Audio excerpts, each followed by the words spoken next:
What's the deal? It's your boy, Mr. Will. And you are now tuned in to Wilson Block of Thou Wow. You know what I'm saying? Here in Seattle's lively music scene, okay? We got a very special guest on the block, DoubleExcel, you know what I mean? Yes, sir. Straight from having me. Yes, sir. Yes, sir. Straight from TakeOver Music Collective, you know what I'm saying? He's got an album out, just dropped last night, you know what I'm saying? Overweight and Underpaid, okay? So somebody come pay this man. You know what I mean? But yeah, DoubleExcel, you know what I'm saying? Good to have you here with us for this exclusive interview. Thank you. For our audience listening, go ahead and hit us with a quick background. All right, so my name's DoubleExcel. Uh-huh.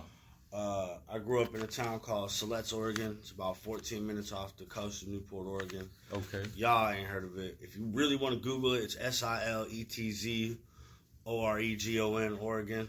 Wow.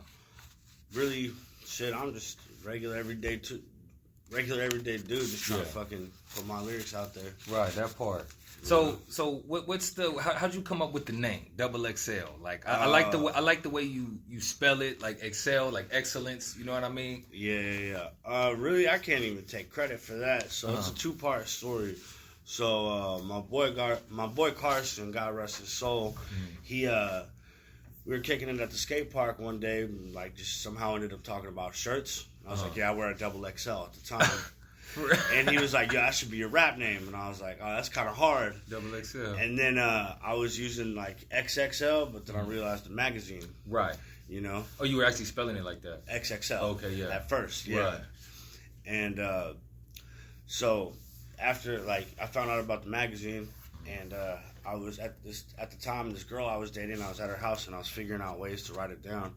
And she was just like, here, how about this? And she wrote it double space XL. If you notice, it's all one word. And then when I was building my SoundCloud account, I forgot to put the space in.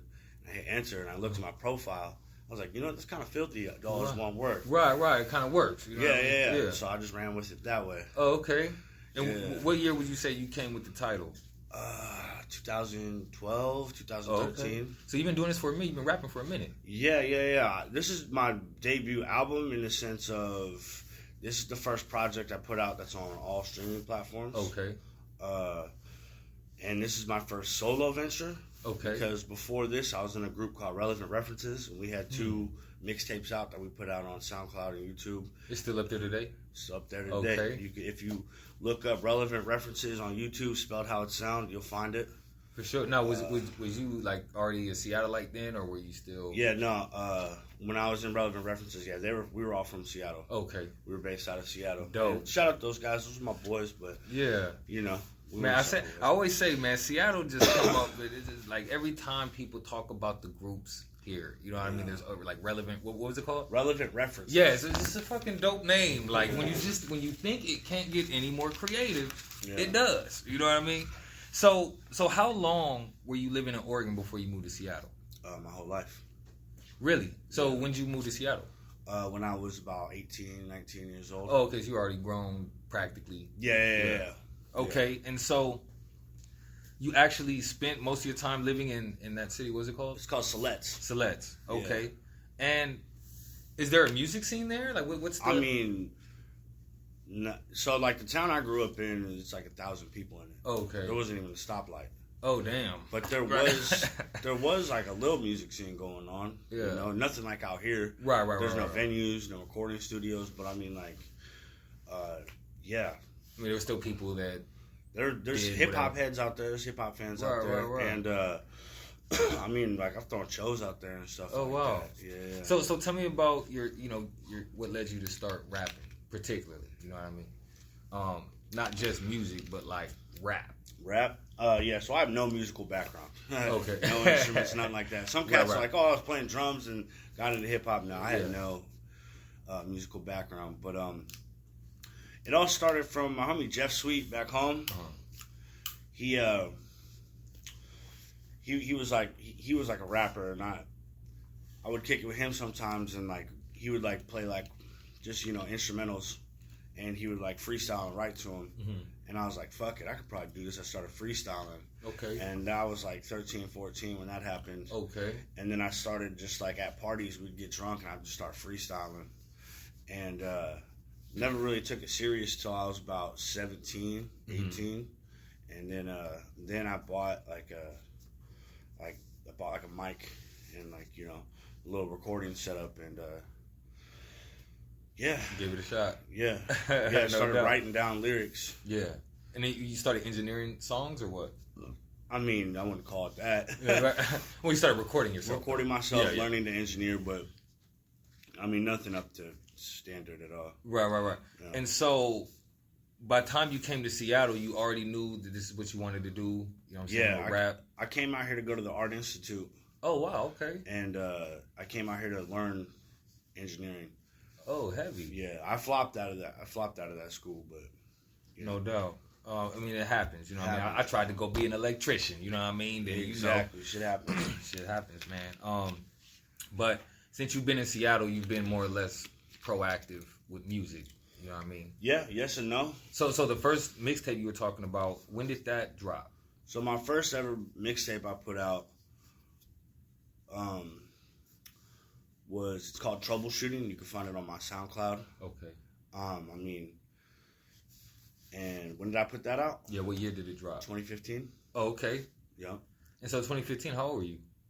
21. 21. Oh, okay. So yeah, okay. So basically, you dropped the mixtape shortly after you got to Seattle, Yeah. and then now here's your first formal debut, right? Album, yeah. Of like all original. All original stuff, no features. Now you got Mojo and Ready Ron on production. Yeah. So Okay. Mojo does about 80% of the production on it. And Okay. Then, I forget what numbers they are on the track list, but the Plan and Blowing Up are both recorded by Ready Ron. Okay. But as you probably already know, once you hear that beat tag, you know who made that shit. Yeah, for sure. You know what I But mean? you know, look, I was chilling with Ron earlier. What's today? Last week. Yeah. And you know, he gave me a couple little samplers. You know what I mean, Okay. of the album before it Yes, dropped. sir. And I'm just like, wait, who is this? Yeah. You know what I mean? He really kind of put the face with the name. You know what I mean? Yeah. He was the one that actually showed me the video. You know what I'm saying? The What's Broke video. I believe so. Yeah, the one where I'm at the 7-Eleven. Right. Yeah. So, you know, I didn't see you coming. You know what I mean? I Man. looked up, it's just like, look, Mojo just dropped. You know Yeah. what I'm saying? Soul just dropped. Yeah. It's like, hold on, y'all got another one? Well, hold on. Let me Oh, catch my man. breath. Wait till you hear Angie Stacks, man. Yeah, exactly. So I hear she's coming on the horizon. Man. He showed me a lot of her stuff. She's something else, bro. She's something else. Yeah, bro. yeah. I had reached out to Gifted Gab because we got to do our part to get more female musicians Oh, man, and that would be artists. crazy. Yeah. That would be crazy. Yeah. She in LA. I'm traveling back to LA, so I'm gonna see if we can touch base. But Hell yeah.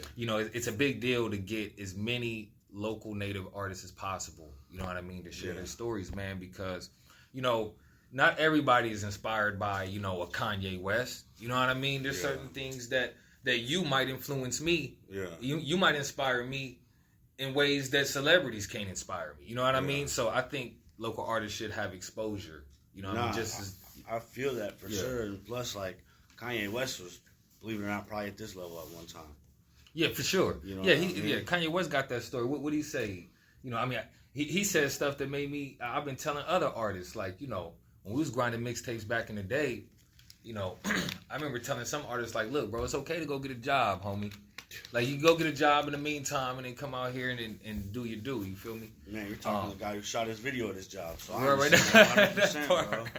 Let's go. Like, fuck. And I mean, like, how else are you going to put money into your music if you don't have a job? Exactly. Like, people gotta, and I just realized lately that, like when someone comes out with a clothing line, right? And they're all in, you know what I'm saying?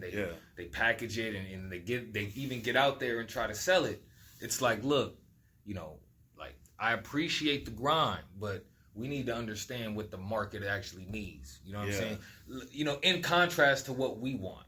Right, Yeah. because as artists, we want to blow up. We want our music heard, and you know what I mean. Yeah. But at the same time, it's like, it's like with the trending music, right? Like everybody makes, when trap came in, everyone made trap songs because that's what they want to hear. You know Yeah. what I'm saying? So you make music according to the market. You know what I mean? Shit like that. So basically, it's just about finding that that balance of like, industry and local music scene. Yeah, You know what I'm saying? Being able to, like, for people to know who you are. You know what I'm saying? People to know who I am. Some people think that being local is a bad thing. I strongly disagree. I mean, especially out here in Seattle, there's a fucking market. Yeah, for real. Like, some of these like top tier rappers, like they probably make a bread. For sure, I mean? For sure. And look, Seattle got a lot of OG rappers, man. That, man. That to me is more special than you know, a lot of the history in the national context. You know what I'm saying? Yeah. Concerning hip hop. No, I hear you. Yeah, because I had asked Soul. I said, would you say that Seattle hip hop has influenced the national conversation, or excuse me, the culture at large, right? Because you remember 106 in Park back in the day? Yeah, on BT. Yeah. If you pay attention, man, like they were always on the East Coast. Yeah. Always. Jersey in the house, Richmond in the house, Charlotte in the house, Georgia in the house. There wasn't nobody from LA over there. Yeah. Wasn't nobody from Seattle. Yeah. The Bay. Yeah. Las Vegas, Phoenix. Yep. It just, Portland. you know, we just didn't get that look, you know, and I just felt like, look, man, I don't appreciate that. You know what I mean? But going forward, you know, speaking on rappers, you know what I mean, who were the rappers that inspired you, you know what I'm saying, before you actually became a rapper? Musically, man, honestly, my first favorite rapper was Ice Cube. Okay. And then like if you listen to my music, you probably won't hear it, but like Brother Lynch Hung was a big influence. Heavy. I don't know if you're familiar with Ritz. Ritz, not off the top. He was signed to Strange Music. He influenced a lot of like my content. So you hear Ritz's music, it's gonna sound nothing like mine. He's more of a double time rapper. Right. But he does like that reality rap that I'm trying to do. Yeah. In the sense of like I'm rapping about working a 9-to-5 job, you know, I'm rapping about fucking and then like showing it. And then he doesn't necessarily show it as much as he could have in his videos. Yeah. But no, with his music, he really raps about like he's got songs about like drug addiction. He's got songs about working at a fucking kitchen, not making any money, barely struggling to get by, you know. And I heard that and I was like, yeah, I need to do that. Exactly. In a sense. Right. Yeah. And then, so did that actually compel you to start rapping, or nah? It just kind of happened, right? Like how I started rapping was I really got into hip hop music, and then from the freestyling. The freestyling is really what got me like started, because I was freestyling all the time, probably from ages fucking like 14 to like 17 when I really took it serious. I would freestyle every single day. Now, would you say your freestyles are stronger than your writtens? That's a hard question. Well, you can do both pretty good. Yeah. No doubt. Let's go. Honestly. No, now let me ask you this. Would you say... But to answer the freestyle versus written question, my freestyles, I got a little bit more swag to them, and I tend to rap about things that aren't necessarily as real. You know what I mean? Like, I'm not rapping about, like, doing gangster shit or nothing when I freestyle, but... Sometimes I rap about money I don't got and shit. Right. Freestyle, but that's for the style. Right. And also my writtens are a little bit more authentic. And then on top of that, like my writtens are more articulate, because with the written verse you can go in and pick every single word you're using. Right. Compared to a freestyle, it's off the head. You exactly. might fuck a word up. Right. You might not use proper grammar. Right. Shit like that. Exactly. So would you say that a rapper needs to know how to freestyle in order to be acknowledged as a rapper? Not at all. Not at all. They can just be a writer. They could just be a writer. No Mojo doubt. Barnes is fucking filthy. A guy doesn't freestyle at all. Right. I'm the same way. You know what I mean? So not at all. I think maybe back in the day it might have helped more, because you'd be in more scenarios where you're doing freestyle battles or cyphers or shit like that. But now I don't think that's necessary at all. I think when I interviewed Wildcard, he had a similar response. He was you interviewed Wildcard? Yeah. That motherfucker's filthy. Yeah, he's ridiculous. I don't know him personally, but I was at his show. Oh, shit. Funny to talk about freestyle. Just recently. Yeah, at Substation. Yeah, bro, I missed it. I keep missing this damn show. My man Austin booked the show, and I was like, yo, introduce me to Wildcard. I fuck with his music. And talk about freestyle, and my man Austin was like, yo, it's DoubleExcel, one of the best freestylers in the city. And Wildcard was like, oh, yeah. He's like, we're going to do a cypher. He's like, I'm going to pull you up on stage. He forgot, but he was in the moment. Right. Oh, that would have been epic. But yeah, no, Wildcard's filthy. Like I said, I don't know him personally, but his music is dope. Yeah, but you guys had a couple words. Right? Yeah, He saw you. Yeah. Right. Yeah. No doubt. So look, let's talk about the album real quick, man. Yes, sir.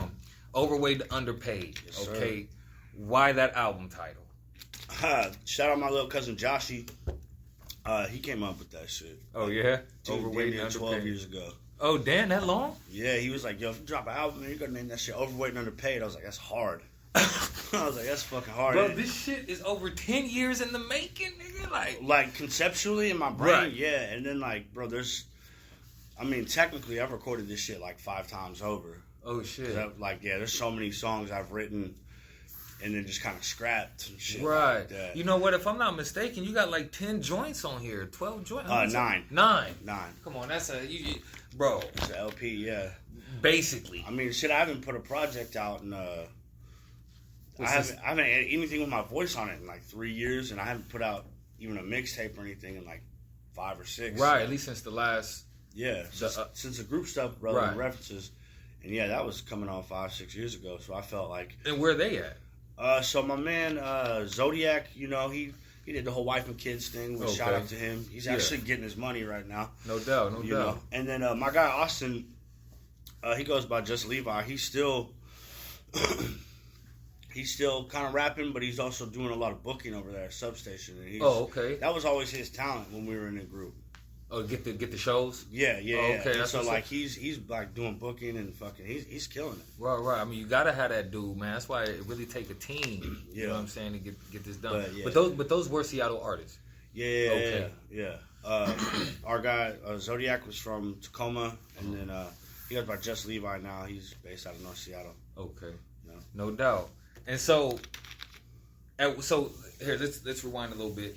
At what point did you get involved with TakeOver Music? Man, that's all due to the fucking general, the rocket launcher, the man himself. Let's go. My mentor, damn near older brother, Yeah. I posted some shit online. I was like, yo, I need beats. 2 minutes, that motherfucker's in my DM. He's like, yo, I got some instrumentals. So, I cop an instrumental from him, and I write to it, and then I don't hit him back for like a month. And he's like, yo, what's up with that? Yeah, you gonna do something with that? I'm like, yeah, I just don't have a spot to record right now. And he's like, come through, I got you. And then we recorded that song, and I didn't do anything with it for like 6-7 months. And during the recording process, like, it took hella long for me to record. I was not doing my best. Yeah. And he called me back like 7 months later. He was like, bro, like, what the fuck, like, what's going on? Like, let's re-record that song. Let's do it. Right. You know what I mean? And then we recorded that song, and it came out good.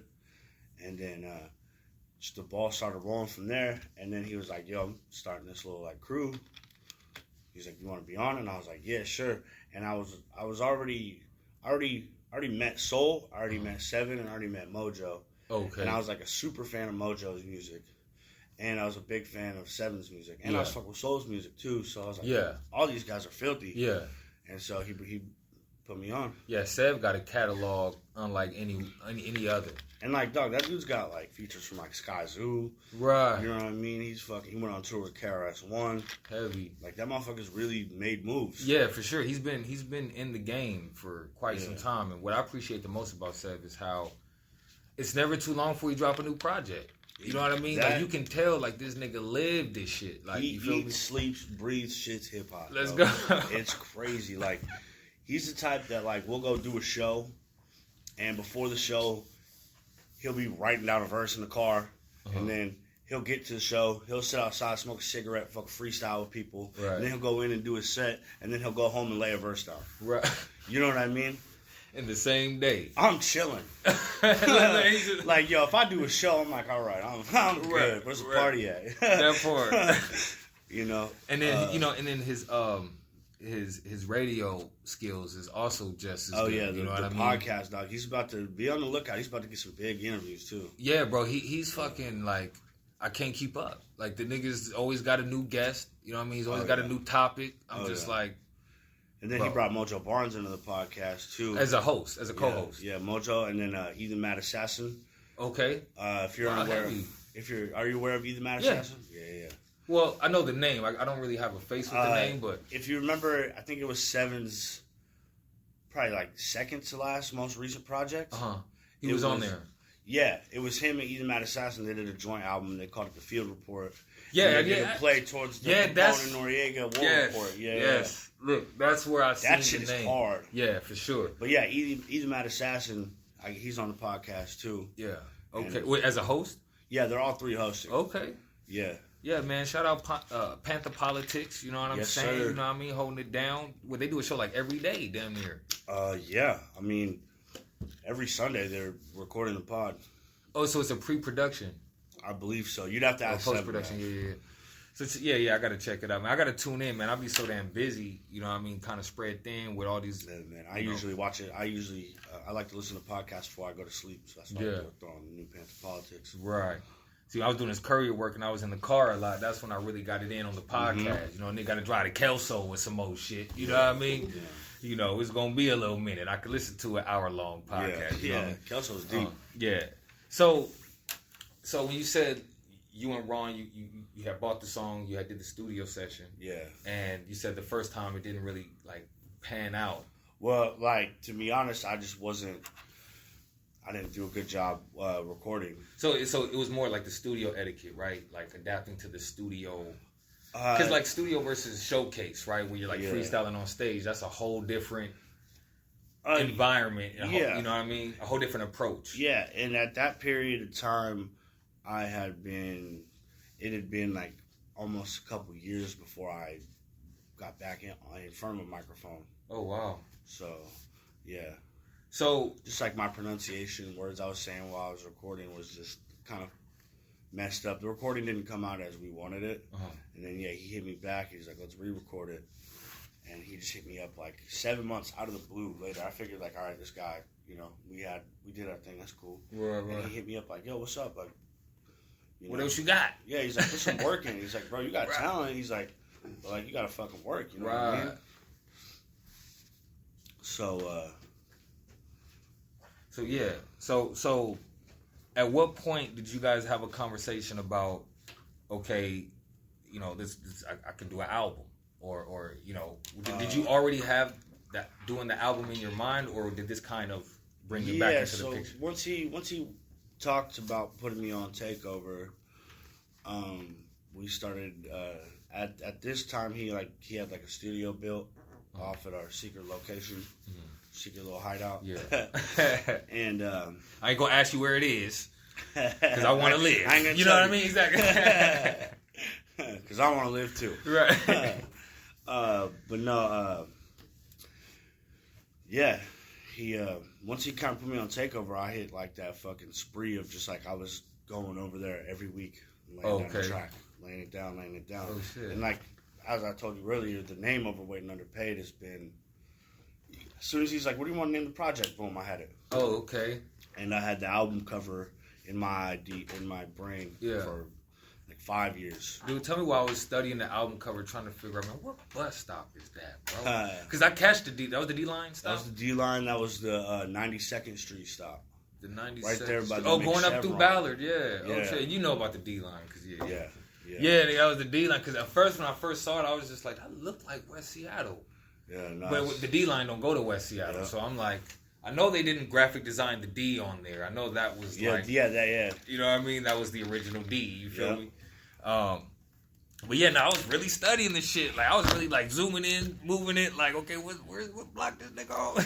Yeah, I was right there by the McDonald's Chevron.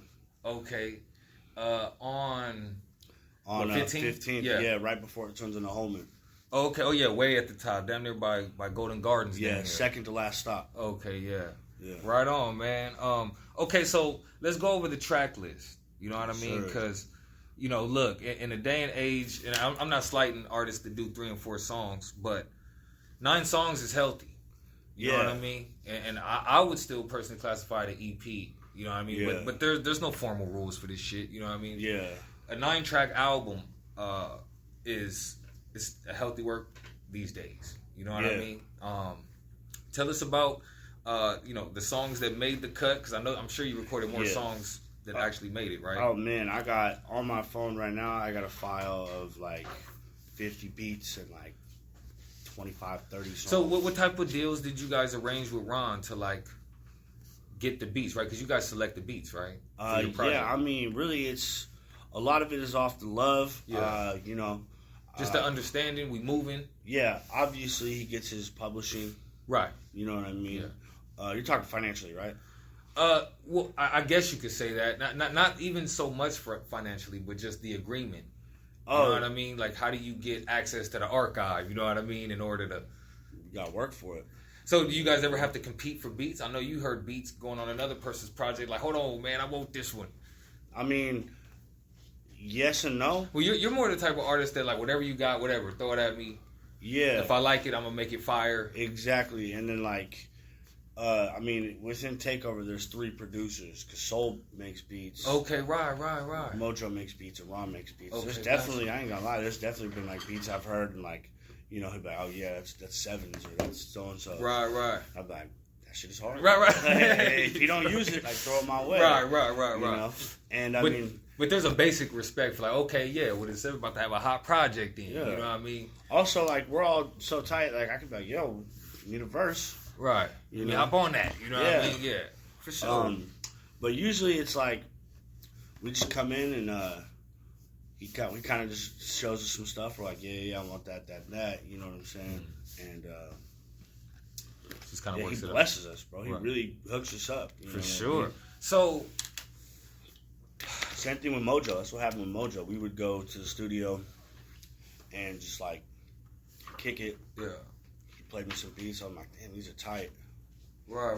And then he'd send them to me. And, So Mojo. So there's no soul beats on there.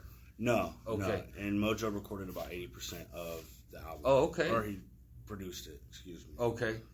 So tell me about the track list and the features. Give me 1 sec. I was pulling it up. There's no features. No features. No features. Let's go. Yeah. I want features. Don't get me wrong. Especially all my people from TakeOver and all the artists. So that wasn't intentional. It just kind of happened that way. Well, it was intentional, but it wasn't like it wasn't negative.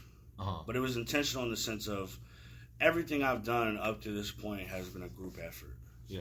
You know what I mean? Even with TakeOver, it's been a group effort, which is great. I love it. I love working in a group. Right. But this is my first solo project, so I figured I got to have collaborations on there to some degree. Oh, you got to be you. You got to be you. Yeah, and from it's really something to prove to myself and to anybody watching that, like, I can write full songs. Right. Because when somebody's just in a group, it's like, oh yeah, anybody can write a hook and a verse. Right. I can write full tracks too. But that's not true. Not everybody can write a hook and a verse. Right? Yeah. Like, they made arguments Game he wasn't good on his hooks. I mean, depending on who you ask. You know what I mean? Generally, I see what they mean, right? I guess so. Yeah. But I mean, Game is, I hear you. Yeah. So, I mean, I disagree, ultimately. But I see what they mean. Like, you got to have you got to be dynamic, you know what I mean, when it comes to hooks, But basically, all the hooks on the song, you did them.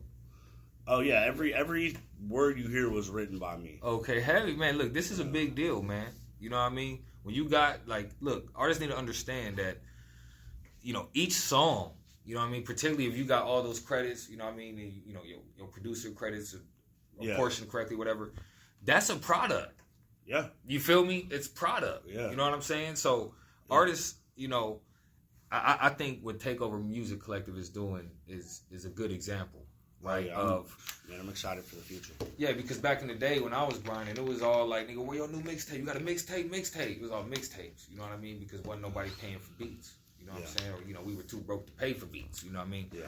So for Ron to have, an umbrella of, Ron and Mojo, let me put it like that, because, I think they're the ones in on TakeOver. They're definitely the co-founders. Right. Yeah. So them two, you know what I'm saying, to kind of foster that environment of, okay, we got a slew of artists, all originals, you know what I'm saying? And, for the most part, I get all writtens. Like, you know what I mean? You got anybody freestyling their album? TakeOver? Not yet. Yeah, not yet, right? Honestly, maybe one of these days I might fucking fool one of the guys. Yeah. Start freestyling around. Look, man, TakeOver, this shit could probably even be like some next Wu-Tang type shit, man. You know what I mean? We say that, but that's also a big expectation. Yeah. Well, not to compare it to Wu-Tang, but that's what we're trying to go for. Yeah. And if you see us like perform, like we wear the same fucking uniform. Yeah. For sure. Yeah, exactly. You guys got some dope photos.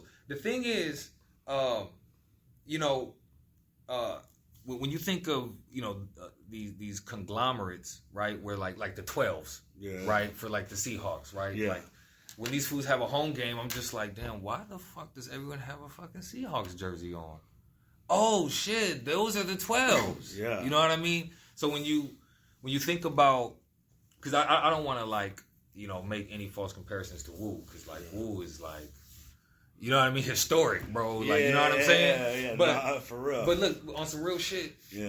Look, regardless of what we might see and hear in the mainstream, niggas like you and me, you know what I'm saying, we still appreciate the raw form, you know what I'm saying, of music, you know what I mean? I mean, honestly, pretty much all of my favorite rappers haven't been mainstream. Right, exactly. You know, even coming up, it's always been underground.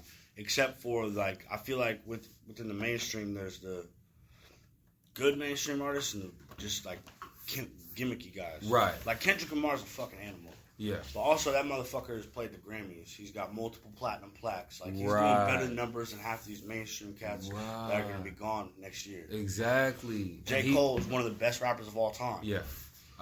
I mean, I've never heard no one say that, but now that you mention that, you can make a strong case for that. You know what I mean? Because, and like, he's mainstream if you in a business sense. Yeah, for sure, absolutely. Mainstream. Come on, this who's mainstream. I mean, this nigga's like part owner of an NBA team. He's got multi-platinum albums. That's what I'm saying. Signed by Jay-Z. Yeah. Like, that dude was like, we gotta give it to Then you could also consider Lil Pump as mainstream, and like, I'll say it on record, that shit's garbage. Yeah, for sure. Well, I mean, you know, he's part of the whole gimmicky thing that I would say wouldn't be here in a few seasons from now. You know what I mean? And I'm not a big fan of Kendrick, but you know, you got to get his prowess is ridiculous. Yeah. You know, I don't like Kendrick for my own bias reasons. I'll admit that. You know what I mean? For sure. And then we all have preferences. Like, I was more on Nip. You know, Nipsey Hussle. You know what I'm saying? His style was more. He's great. Yeah. You know. Yeah. I hear you though. I hear you.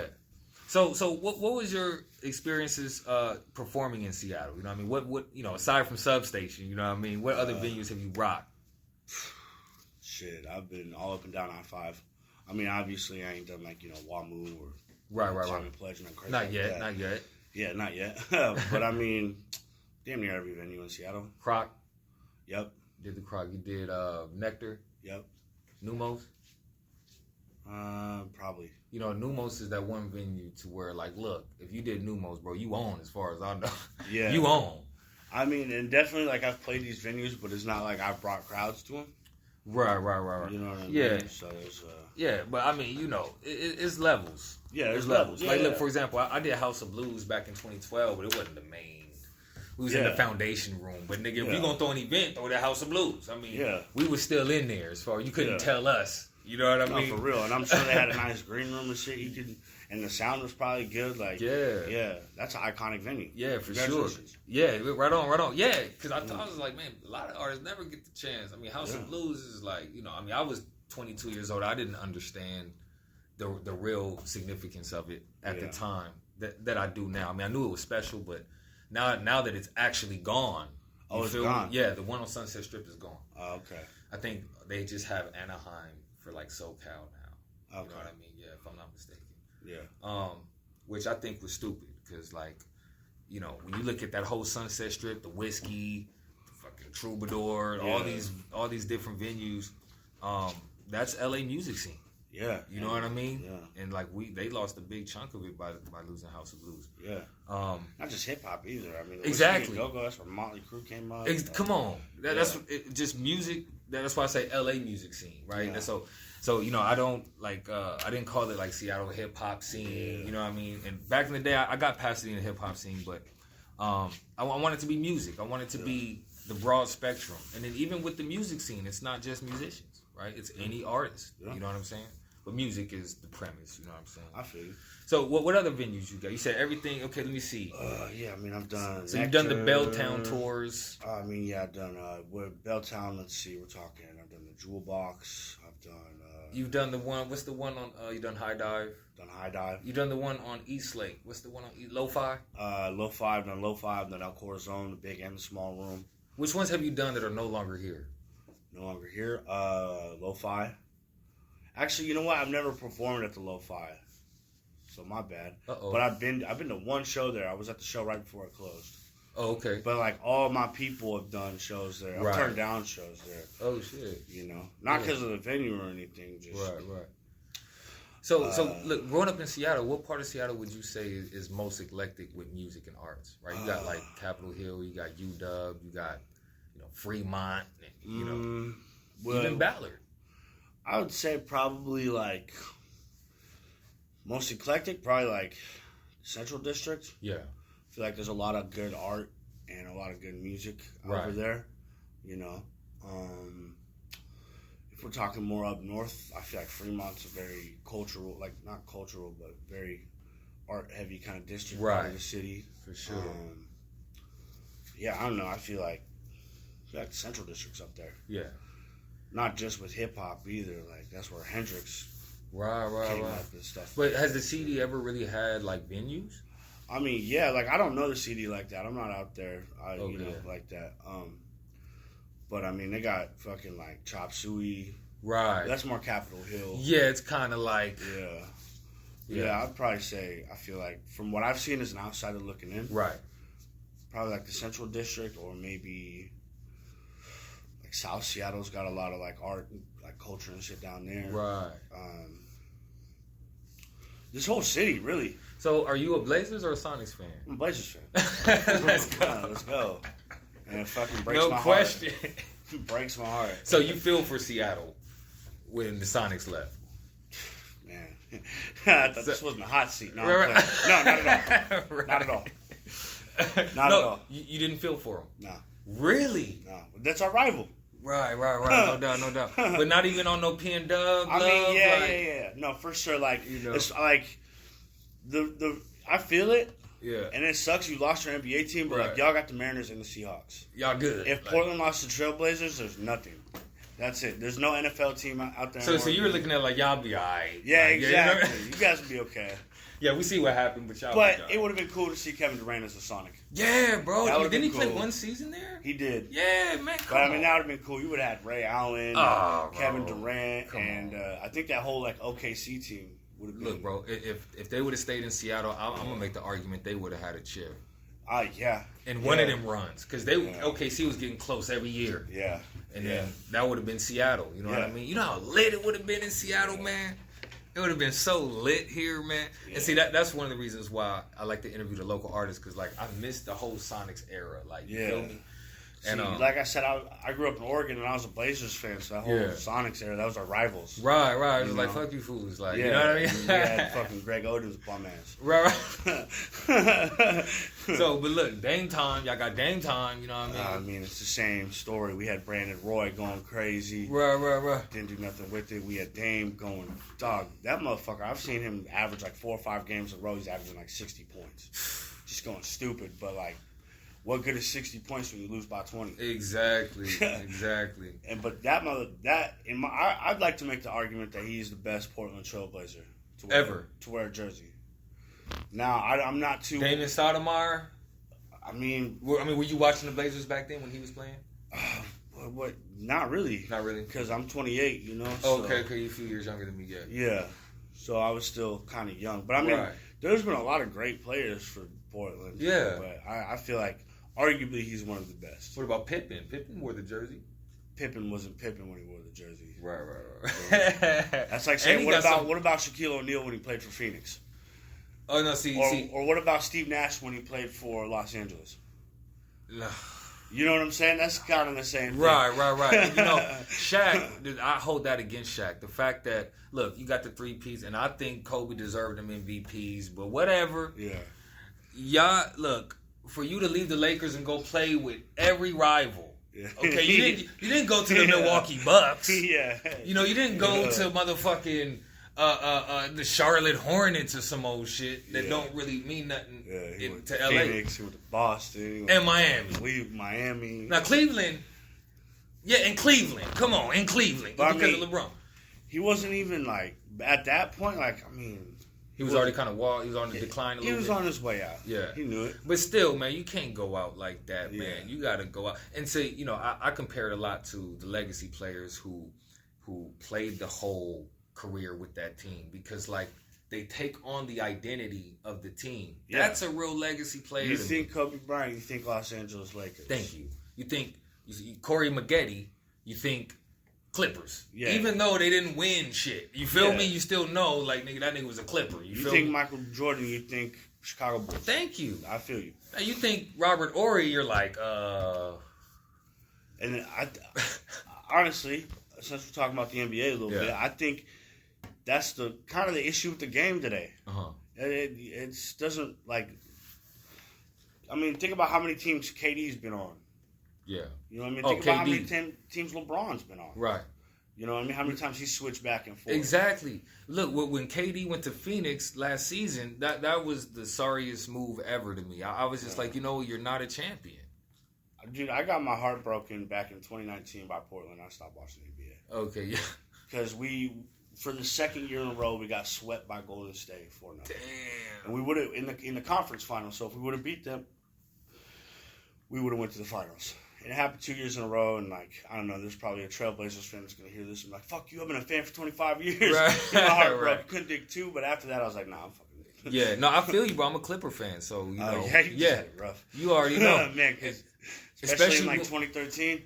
Yeah, I mean, look, the Clippers. Yeah, they were lit. They had a chance, they had a real chance, bro. Yeah. And then I didn't like them blocking CP3 to the Lakers. Oh yeah. But honestly, like my biggest like problem with the NBA today is the whistle. Oh, the refs. The refs. Yeah. Listen. With all due respect to the refs, you guys cannot. You got to make sure that you don't affect the outcome of the game too much. Let these niggas compete. Yeah, I mean, shit that's happening in the NFL too. Yeah, I mean, the NFL. Last Super Bowl, there was some crazy calls. Yeah, see, with the NFL, that's a whole different. Yeah, it is. We're talking about a massive team effort.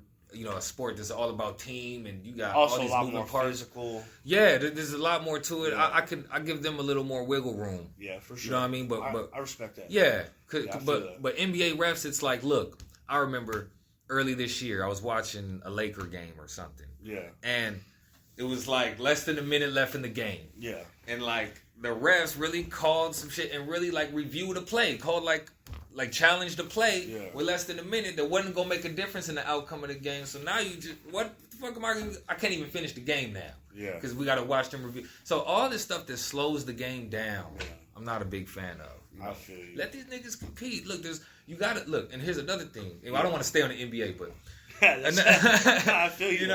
But another thing is I think it should be illegal for players on offense to draw fouls, to intentionally draw fouls. Oh, I see. Just the clock. Yeah, or just as a strategy to slow the pace of the game. Yeah, I don't think that it should be legal that a player with the ball can jump into a defensive player and get the foul. That's just not. Yeah. That undermines the defense. You know what I mean? And that's why I just think the officiating has just gotten out of hand. You know what I mean? For sure.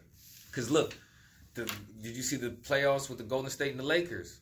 I think there was a serious, like, you can go back and look at it. There was a serious free throw attempt disparity between the two, and every time it happened, it resulted in a blowout. But every time it didn't happen and it was well balanced, the Warriors won by like 20 every time. Yeah. And then you look at the different matchups in that conference, excuse me, in that playoff match, right? And everyone else had fairly balanced free throw attempts, and then and then what happens? We continue on with that shit never being addressed. You know what I mean? Yeah. So I just feel like, look, Golden State should have absolutely been in at least the Western Conference Finals. You know what I mean? Yeah. Is that the one they lost? I forget if they lost the. Yeah, like I said. I've been off of basketball a couple years now. Right. Yeah. We gotta blame the Blazers, man. You out here breaking hearts, man. Making niggas hate the whole game now. You know what I mean? So yeah, man. So look, man. What do you want to accomplish with music? You know what I mean? Shit, really, I just want to be able to I don't want much. Yeah. Fucking be able to make and perform my music as a living. Right. I mean, as a living, like $40,000-$50,000 a year. Right. That's success to me because you make $50K a year, do anything else, you're successful. Exactly. Especially if you love it. What I mean? It ain't gonna really feel like work. You know what I mean? What did you hear about Macklemore before he blew up? No, not before he blew up. Okay, when he blew up. But I heard about Macklemore. Yeah. And then, you know, before he blew up, you know, it's funny. So, as we've said, I moved.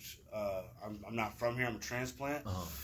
I thought Seattle, like I thought like the city, the people within the city actually like really listened to his music. Right. You know. Yeah. Like I'd be trying to have conversations with other dudes in hip hop, like, yeah, you know, I like Macklemore, and they're like, cool. Right. It's like they already knew his music. They're like, they already know he's dope. You know what I mean? Yeah. It's like, you know, that's the type of like, that's what we have to build for the local music scene. You know what I mean? Like, for sure. People should be able to know, like, what's happening out here. Like, who's out here? They got a new album, new project, things like that. Yeah. Be able to find it in a central location. You know what I mean? But even more than that, you know, we're trying to build a place where artists have a safe and creative environment to have access to these services: studio recording, beat production, you know, podcast recording, you know, video shoot, all this stuff, where it's affordable for artists. You know what I mean? Artists we're not making money yet as artists. You know what I mean? Typically, sure. You know what I'm saying? So I think the local music scene is important. I've struggled with it over the years, man, and I've been putting it down and picking it back up, and you know what I mean? I just got a vision for it, so I guess that's what keeps me coming back to it. You know what I mean? I hear you. So we got Overweight and Underpaid out now. You know what I'm saying? Are we gonna get that on Bandcamp? Yeah. Please. Yeah, probably by the end of this week I'll have all of the pages set up. I kind of forgot about Bandcamp because, I mean, even the only reason I have it on all digital streaming platforms is so nobody has an excuse not to listen. Right. Because my original plan was to put everything on SoundCloud. Oh, really? Yeah, because if you look at the EDM scene, that's what they do. Yeah. And those motherfuckers sell out arenas because they put their shit out for free on SoundCloud and they build a fan base, and that fan base goes to their shows. Right. Because, like when you hear people saying, like, you got to get your shit on Spotify because then you can get money from streaming. Bro, you know how many streams it takes to fucking get to $100? That part. 25,000 streams or some crazy shit like that. Just to get $100. $100, bro. Come on, by that time, they don't even want to buy the album anymore. Yeah. They don't listen to it too much. And that's why I've always said that streaming puts the power back into the hands of the corporation. It does, but it's also a way to get people to listen to your music. That's what I really want to do with it. I mean, but people were going to listen to music. Yeah. You know, I mean, people have always been listening to music. You know what I mean? People are going to find a way to listen regardless. Oh, yeah. You know what I mean? I just think it shouldn't cost the artist so much up front. Yeah. Right? Because when you think about uploading your album on a streaming service and how many plays it's going to get before you see any residual. Yeah. Right? Where Bandcamp, like, as soon as you drop your album, I can buy the album. Yeah. Which is great. Shout out to Bandcamp. I'm going to put that on there. Yeah. For the people who want to buy it. Right. But, you know, you got to cater to the market. You know what I mean? So that's why streaming is still worthwhile. I guess I got to say that because it's true. That's why my shit, that's the only reason why I'm on all digital platforms. Yeah. For the sheer fact of, oh, you don't use SoundCloud? I'm on Spotify. Oh, you don't use Spotify? I'm on Apple Music. Oh, you don't use Apple Music? I'm on Tidal, YouTube. I'm on Tidal. Yeah. Fucking, you know, we can take it back to 03 and probably on Napster. Right. I don't even know if I am or not. Bro. I think, it's a long list on the distro kit. Right. I think Napster is still around, man. I might be, I don't know. But you know what I mean? So it's just about getting it everywhere. Exactly. You know what I mean? All means and modes. You know what I mean? Yeah. No, go ahead. Yeah.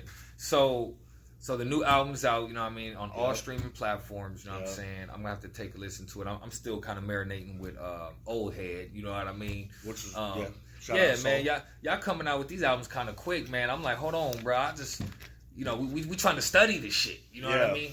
Like, look, I know you guys have, like, rapport to where, like, you guys can, like, hype, like, you could probably know a couple set songs you could hyping, you know what I mean, on stage. Yeah, bro, I'm trying to get there, you know what I mean? To where I can show up to a show and kind of ad-lib a little bit, you know?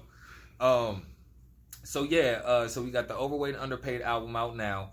What would you say have been, you know, some of your biggest challenges, you know what I'm saying, you know, pursuing a career as an artist?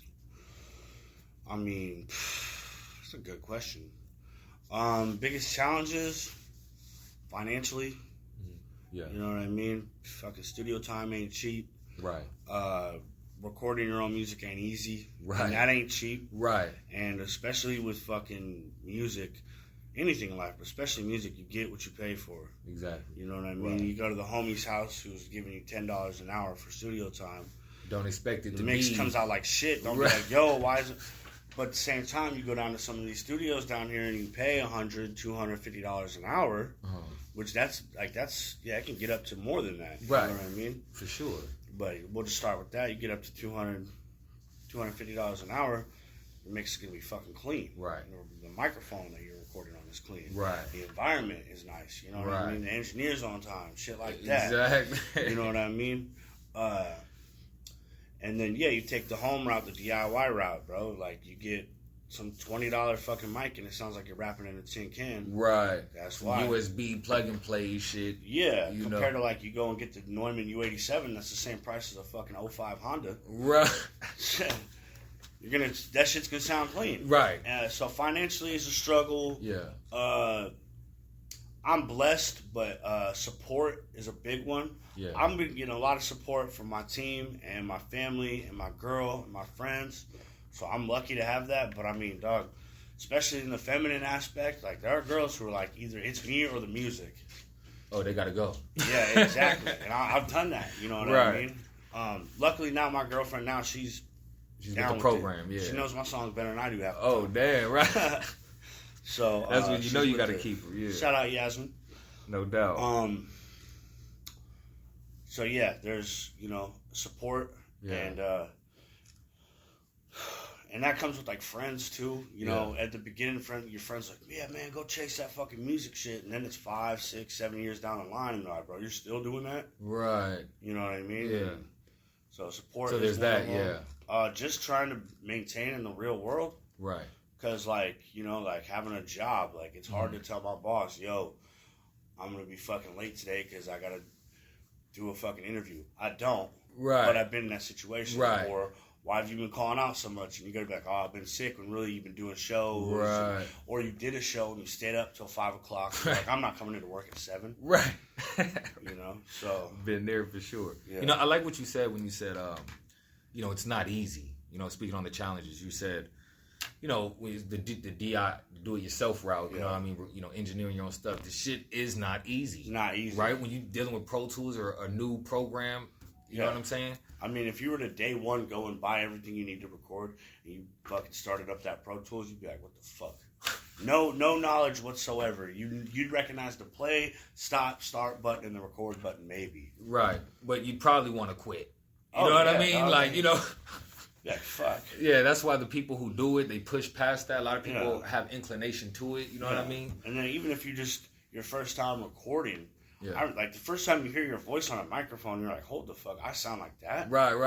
Like, it doesn't come out how you hear it in your head at first. Exactly. Would you say that there's an age limit for rappers? Nah. Why? Look at Griselda. Boom. Just like that. And look at their crowd. Maybe in the 90s it was because it was still coming up, but now, nah. I wouldn't even say in the 90s. I mean, a lot of those dudes were already old, no? Or older. Yeah. Well, no, we were just younger, excuse me. Well, what I'm saying is, like, the demographic, like, now, like, there wasn't really older hip-hop heads back then. Right. Like, fans. Yeah. Right. The old heads now back then were 24, 25. Exactly. So maybe back then there was less of a demographic for older hip-hop fans, but now, like, nah. Because you got cats like Soul who have been in Soul already, who have been interested in hip-hop for years. Yeah. And they still want to hear that sound. Right. There's a market for that sound. I mean, what would you say to, like, the Gen Z artists that, you know what I mean, just say, oh, you're too old to be a rapper? Because, like, look, when, what was the dude, Lonzo Ball, when he was on the Lakers, he said, Nas ain't hip-hop, Migos is hip-hop. I mean, first off, Lonzo Ball, one, you ain't got the bars to talk about Nas.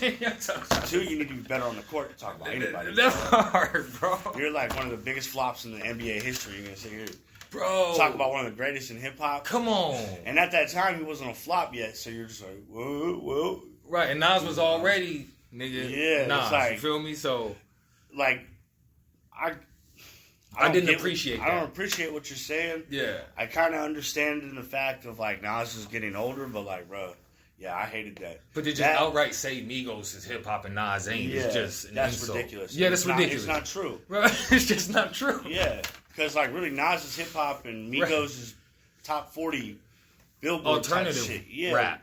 Which I mean, bro, the Migos are dope. Like I like the new age shit too. Like they got their time and place. Right. But yeah, no, that comment, I remember that. Oh, I was pissed. Right. You remember him saying that? I remember when Lonzo Ball said that. Yeah. I was like, this guy's a fucking bum. What you talking about Nas, bro? Like, get real, bro. Like, this ain't, like, we understand that you just, like, came out of college, bro, but... And you had so much hype around you, so you feel like you could say anything. And his music is garbage. Who, Lonzo? Lonzo Ball made some rap songs. He did, huh? Yeah. They were trash. And I like some mumble rap. I'm like, dog, fucking... Oh, yeah? You fuck with some mumble rap? Yeah. So, were you fucking with the jerk movement back in the day? Yeah, low key. No. I wasn't jerking, but I was listening. Okay, right. No, I wasn't jerking. No. There's a difference, okay? Yeah. But I had the fucking, the Cookie Monster fitted. Right. You know? I had the animal fitted. From okay, yeah, heavier. Were fire in the jerk. Yeah, no, man, them is always fire. Yeah. But and look, you know, I will say this because, you know, I've always been against, you know, more or less the cornball side of rap, and there's always kind of been some level of that throughout the eras, right? Yeah. But that doesn't mean that, because I still know a lot of real niggas, bro, that listen to all music. You feel me? They just don't have a certain type that they listen to. They fuck with whatever sounds good. You know what I mean? That's so the time I'm on. So yeah, I want to give. I still got to give, you know, respect. You know what I'm saying, to the game. You feel me? Because at the end of the day, there's commercial appeal. You know what I'm saying? There's viability. You know, I might not be a fan of it, but they still got 20 million fans. You know what I mean? Yeah. So somebody likes it enough. You feel me? Yeah. So, and then, you know, I asked the age limit thing because I'm like, man, you know, I ain't dropped no album yet. I'm almost on the way to 40 in a minute. Yeah. Like, you know, am I too late? You know what I mean? I'm feeling like I'm too late. I'm 28 years old. I'm the youngest in my crew. They're like, yo, you got years to go. I'm like, dog, I'm damn near 30. Right. There's some kid out there right now. He's 19. Who's like, fuck, I'm an old man to them, you know? Right, exactly. That's why, look, niggas is calling me OG already. I'm catching insult. I'm like, first of all, nigga, it ain't even about feeling old. I'm just not an OG yet, nigga. Like, you feel me? It's real double O's and triple O's in the game, you feel me, that get that title, you know what I'm saying? But just call me Big Homie, if nothing else, you know? Don't call me OG. But, because OG is kind of like, nigga, you old, you feel me? That's the nice way of saying it, you know what I mean? That's what's up, man. So we got challenges and rewards. Let me see. We did inspiration, influences. You got any current and upcoming projects other than the album? Nothing that I'm gonna speak on today, just because you know. What about showcases? Yeah. So on September 31st, I got a show at Harissa. It's called Shadows in the Dark. It's where I'll be doing my somewhat release party. Don't necessarily want to label that because I'm not going to be doing the full project. Right. But yeah, at Harissa Mediterranean Restaurant in Seattle, it's going to be Seven the Panther. He's going to be hosting it. He does a showcase called Shadows in the Dark. Yeah, I saw the flyer. Once a month. Yeah. It's going to be me. It's going to be the homie Dante Suave. A couple other acts to be announced. For sure. And then this weekend, TakeOver, we're going to Portland and we're performing as solo artists. Oh, okay. For this thing called the Flow Show. For sure. And everyone got a slot? Everybody got a slot, yeah. Let's go. Yeah, and it's all solo. Yeah. So that's going to be nice. And so yeah, make sure y'all get good footage of that, man. Yes, sir. You know Can I get a second just to do some shout outs? Yeah, well, that's the last thing. Oh, we'll okay, get go ahead. My fault. Yeah, so what I was gonna say was just keep on time. Yeah, we a little past time. Look, so we got current upcoming. I just want to ask you real quick. You did Substation last night? No, I was there. You were I there? didn't perform. I was just there watching. Oh, okay. Who'd you go see? I saw my man Pluto. He's my homie, and he's starting to make raps, and he's like coming up. That was his first show. Mm-hmm. I came out to show some love. Hodge was in the building. Yeah, big shout out. Yeah, it's the homie. That whole Game Over Fame thing with A-Sun and those guys, they were all there. Oh, that was their show? That was Face Crew show? Yeah. Look, man. Face Crew. That's what they go by. Yeah. That's Haas, Rocket, and A-Sun. Yep. And then I wasn't supposed to miss that show. I was supposed to go to that show, dog. That's crazy. I was texting you. Yeah, I didn't connect the dots. Yeah, I didn't know because I was on the hill when they were talking about it. He had told Ace, and he was like, "Yeah, we're good for woo woo." But Substation, I haven't been to enough venues to really just know all the venues where they're at and all that. So I didn't put the connection. When you said Substation, it didn't connect. Like, oh, they're at the Substation. I didn't. Yeah. But yeah, I got to get better. It's all good. It's all about the details. You know what I mean? I'm glad to be here regardless. Yeah, man. Look. Yeah. Keys was there. Fucking Jay York was there. It was a cool little show, man. Yeah, no doubt. For sure. Yeah, bro. And I'm trying to meet the Seattle artists, bro. I gotta show up, you know what I mean? For sure. And big shout out Santonio Bandanas, because he's the main one that's like, bro, get out the car. Yeah, okay? He's like, come meet people, you know what I mean? Yeah, Ason's my dude, man. You know, big shout out, you know what I mean? And then, yeah, man, if you want to go ahead and drop any shout outs, man, let's hear it. I got a long list. First off, shout out every single member of TakeOver Music Collective, and I'm going to say every one of them. Seven the Panther, Soul the Interrogator, Ready Ron Beats, DoubleExcel, Mojo Barnes, Monster Illicit, Jay Ooze, and Angie Stacks. Shout out my guy, Just Levi, Austin Laferno, Leviathan, whatever you want to call him. That's my man. That's just been somebody who's been supporting and fucking with my music for a minute. Yeah. Shout out to Substation and Ballard. Shout out Labatea Groove Home in Crown Hill. Shout out to D-Line. Shout out my little cousin Joshy. Shout out my mom, Tammy Gardner. Shout out my father, Mark Pullum. And if I forgot anybody else, my fault. You know, look, man, we got to bring you back on the block, man. We got to talk sports, man. We got to talk, you know, a lot of this stuff, man, because, you know, the main thing was like letting you come on here, share your story a little bit, and you know, break the ice. You feel me? Yeah. But man, thanks for coming through. Anytime, DoubleExcel, man, you know what I mean? DoubleExcel. Overweight and Underpaid is out on all streaming platforms. # never forget. It's the second worst thing to happen in this nation since 9/11. Let's go. All right, man. Wilson Block of Thou Wow. We out.